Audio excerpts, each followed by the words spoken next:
이 사연은 저희 오래도록 잊히지 않은 기억, 말하지 못했던, 그리고 숨죽이며 견뎌야 했던 시간에 대한 이야기입니다. 나는 19살에 이 집에 들어왔다. 봄날이었지만 내 마음은 차가운 겨울 같았다.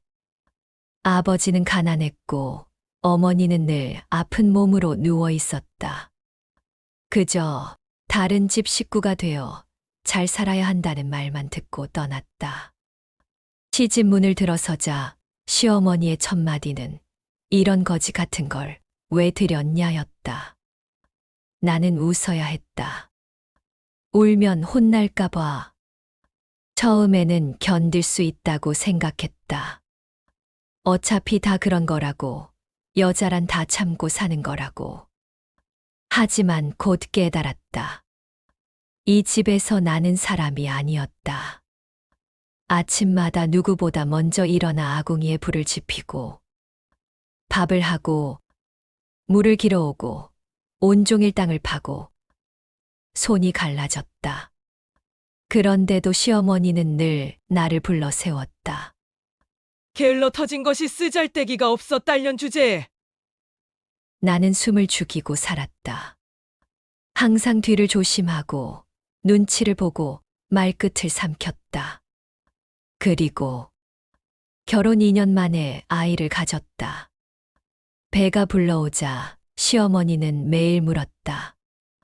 배에 든 게 아들이냐? 딸이냐? 나는 결국 딸을 낳았다. 작고 예쁜 딸이었다. 나는 세상을 다 가진 것 같았다.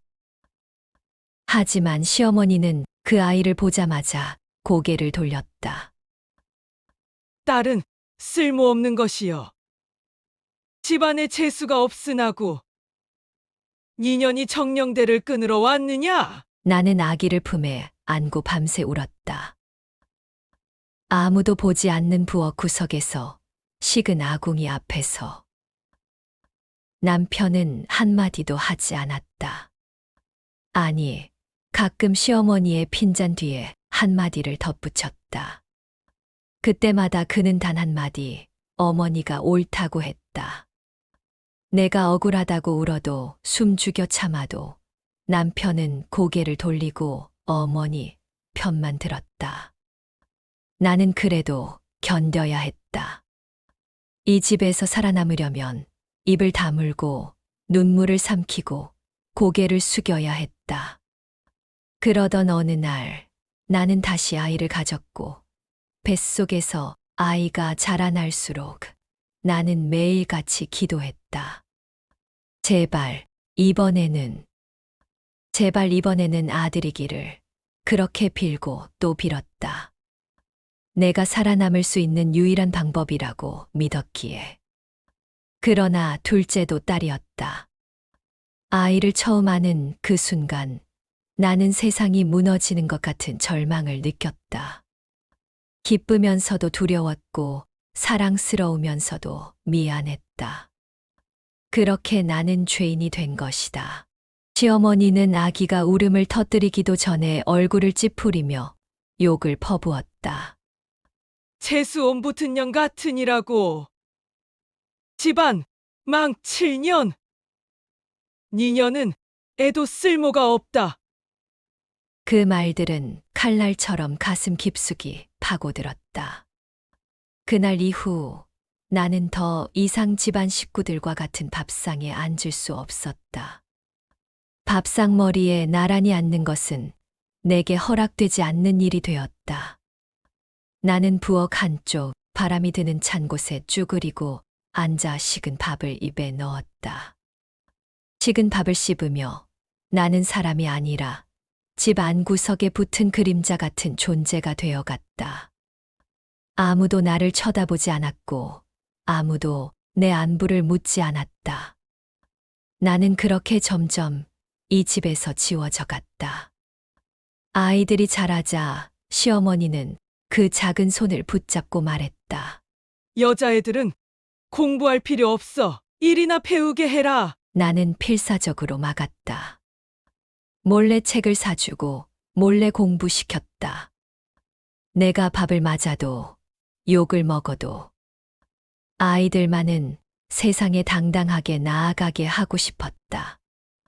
남편은 항상 어머니 말을 따랐다. 나를 보며 말했다. 쓸데없는 짓 하지 마. 여자가 뭘 한다고. 나는 식탁에서도, 마당에서도, 길에서도 늘 고개를 숙이고 다녔다. 내 이름을 부르는 사람은 없었다. 나는 전연이었다. 명절이면 시누이들이 모였고, 한 상 가득 차려놓고도 나는 구석에서 눈치만 봤다. 숨을 쉬는 것도 눈치였다. 걸어가는 것도, 물을 뜨는 것도, 웃는 것도, 말하는 것도 죄였다. 아이들이 커갔다. 딸아이들은 고개를 들고 자랐다. 나는 매일 기도했다. 저 아이들만은 나처럼 살게 하지 말아주세요. 하루는 둘째 딸이 말했다. 엄마, 나는 공부할래요. 그 말을 들은 시어머니는 손찌검을 했다. 나는 딸을 끌어안고 울었다. 태어나 처음으로 누구도 못 건드리게 몸으로 막았다. 그날 밤 딸아이 손을 잡고 서랍 속 오래된 책을 꺼냈다. 숨기고 숨겼던 세상의 문을 여는 책이었다. 내 딸들은 그 작은 문을 넘어 세상으로 나갔다. 첫째는 대학에 갔다. 둘째는 멀리 도시로 나갔다. 나는 나를 삼켜가며 키워냈다. 그러나 나는 여전히 시어머니 밑에서, 남편 밑에서 하녀처럼 살았다. 남편은 한 번도 내 편을 들어주지 않았다. 그저 시어머니 눈치를 보고 시어머니 입만 바라봤다. 30년. 나는 사람이 아니라 그림자였다. 아이들이 모두 집을 떠난 뒤, 이 집은 이상할 만큼 조용했다. 벽에 기대어 있으면 숨 쉬는 소리마저 메아리 쳤다. 어느 저녁 둘째 딸이 전화를 걸어왔다.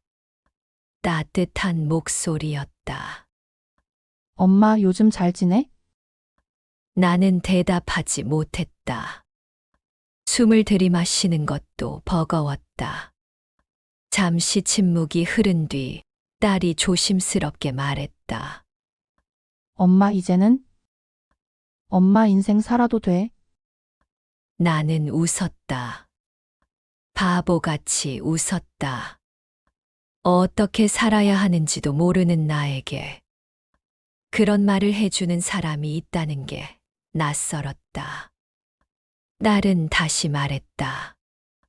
엄마 이제 누구 눈치도 보지 말고, 누구 허락도 받지 말고, 하고 싶은 거 하면서 살아?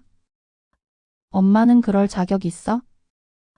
나는 그 말을 들으며 천천히 손을 움켜쥐었다. 30년 동안 펴보지 못했던 내 손을. 딸의 마른 손끝을 타고 가슴으로, 온몸으로 번져왔다. 처음으로 나도 괜찮다고. 처음으로 나를 사랑해도 된다고. 그날 밤 딸과의 통화를 끊고 나는 가만히 앉아 있었다. 방 안은 조용했고 시계 초침 소리만 들렸다. 그 짧은 말이 내 가슴 한가운데에 박혔다. 나는 손바닥을 바라보았다. 굵은 주름이 갈라지고 굳은 살이 박인 손. 이 손으로 얼마나 많은 밥을 지었고 얼마나 많은 바가지를 긁어냈던가. 아무도 알아주지 않았던 손. 때로는 떨리면서도 누구 하나 잡아주는 이 없던 외로운 손. 문득 나라는 사람이 지금까지 무엇이었나 싶었다. 어떤 순간에도 나는 나를 위로하지 못했다. 아파도 참았고 서러워도 웃었다. 어릴 적에는 꿈이 있었다. 책을 읽고 싶었고, 먼 곳을 여행하고 싶었다. 하지만 시집 오던 그날, 꿈은 문 밖에 두고 들어왔다. 남의 딸로, 남의 며느리로, 남의 엄마로.